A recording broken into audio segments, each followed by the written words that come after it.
Turn the mic. Testing. Turn the mic. Mic on the mic. Mic on the mic. Mic on the mic. Mic on the mic. Let's go. Thank you, John. Thanks, Jorts. Would you guys join that multimedia marketing thing? Woo! I actually might. I would join the food one if there was like a Whole Foods co-op. Anyway, guys, it's a pleasure to be here. It's my first time being back here since the pandemic. There's a ton of improv here. Yeah. If these walls could talk, they'd say things like, "Commit. Where are you? Do you want to be on a Herald team?" I'm wearing the shirt right now that I wore. Woo! Wait for it. When I was on an indie improv team called Harvey Milk Mustache. Maybe you heard of us. Like Harvey Milk, you would have shot us if you saw us perform.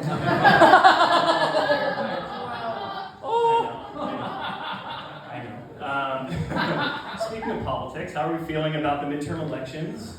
Positive? We're feeling queasy? I know, we just all got the notification, right? That Donald Trump is running for president in 2024. I'm sorry.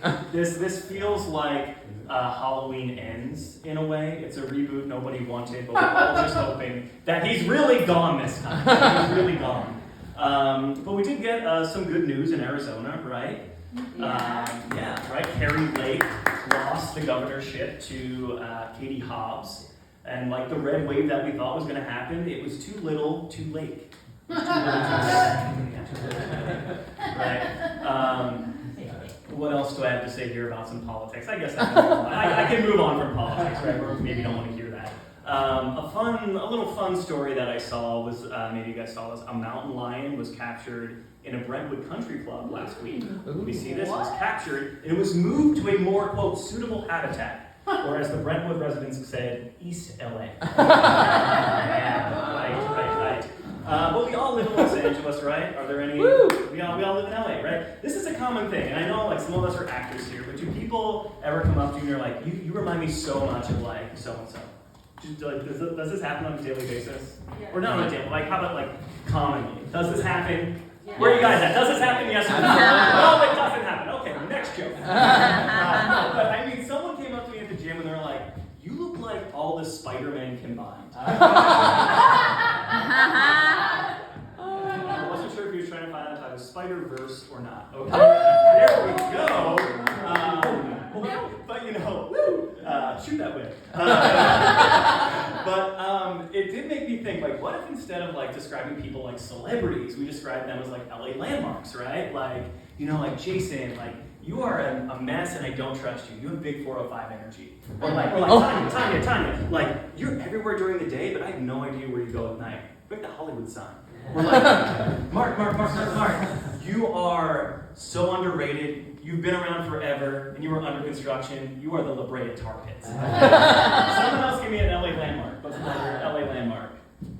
Observatory. The Griffith Observatory. Griffith Observatory. I think that you love listening to Adele. Angels Flight, dude, you're high all the time. Okay. But I think one thing that I have been told, and we can agree on, is that I am, guys, I'm going to just say it, I'm the oldest twink in West Hollywood. Hey everyone, it's me, the oldest twink in West Hollywood. I'm so old, I remember condoms. Back in my day, a Red Bull vodka was $7, and a roofie, that was just a selfie you took on a roof. Kevin Spacey, he outer spaced me.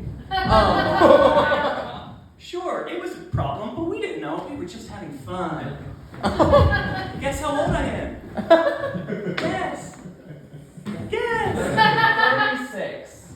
Close. The only number I'll say is that I'm an Abbey 6, I'm an Akbar 8, and I'm a Clubhouse 10.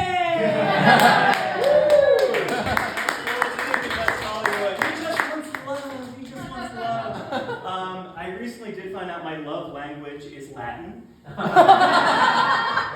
dead language. I'm dating a guy right now who's in the closet. Oh. Right, but he's a Florida elementary school teacher, so he can't say it. He can't say it. I wish he could. He can't say it. What am I going to do? I mean, look, I know what it's like to come out. Coming out is hard for anyone who's had to do it here. These guys are like, no, we but it's tough. It's you know, when I first came out to my mom, she saw what I went through, and she kind of attributed anyone who was like struggling with something, like they hadn't confronted their sexuality, right? But she was like, Michael, like your cousin James, like I don't know, you think he might be gay? And I was like, no, Mom, like James just has a drug problem. Michael, like I'm reading all the stuff about it seemed like, you know, Britney Spears. Like, do you think Britney Spears might be like a lesbian? It's like, no, Mom, she was just in a very bad conservatorship. It's like, well, Michael, like, I don't know, like Kevin Spacey. Yes, Mom, Kevin Spacey is gay 100%. We don't want him. We don't want him. Family's tough. I found out my dad recently is a colonoscopy denier. He doesn't think colonoscopy should happen. I found this out because colon cancer runs in my family, and my doctor told me I should get a colonoscopy. So when he asked me for like my family history, I had to ask my dad whether or not he's gotten one, and he said no. He's never gotten a colonoscopy before. And he was like, you know, I think it's great for you, Michael, but I would not get one. And I know what the implication here is. You know, Michael, you've put stuff up your butt before. So what's a little colonoscopy, you know? And it's just like, I wish getting a colonoscopy was like gay sex, because I'm pretty sure the doctor has to call you back the next day. It's tough, right? I know I look like I might be from the Midwest, but I'm originally from outside Philadelphia. And Philadelphia Eagles right now are crushing it, right? They're crushing it on the slip in the Philly thing. My way of rebelling was not caring about the Philadelphia sports growing up. My dad's a diehard Eagles fan. But it's not lost on me right now, because I'm sort of triggered, because everyone's wearing Eagles gear right now. Because the Eagles are like leading the NFC East. Okay, I don't know. I rebelled the same way. Yeah, okay. They're like leading right now, and when I tried to like connect with my parents, I was like, oh, you know, like the Eagles are like doing so well right now, and they're like, how come you're not wearing your jersey, Michael? How come you're not wearing your Eagles gear? And it's like, dude, this is not a cry for help. This is just an observation. I don't want your life, okay? I don't want your life. Some people chase storms. I chase hot messes. I do. I wish I didn't, but this is how I found myself in a cult. What? It's called Naked Men's Yoga. Yeah.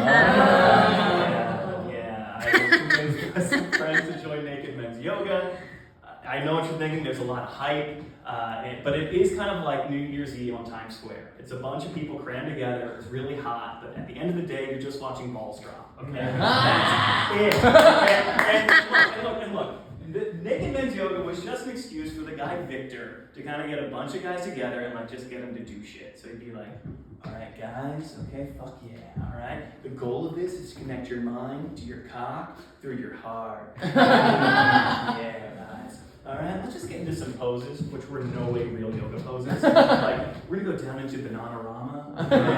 Okay, reach up, okay, to a strong Benihana. Now arch your back and go down into Priyanka Chopra. And come up into a Hana Montana and say, it's the climb. If you want those cocks to climb, guys, yeah, that's fine by fucking me. Hell yeah. Guys, it's great to be back in the clubhouse. Thanks, Sean Paul.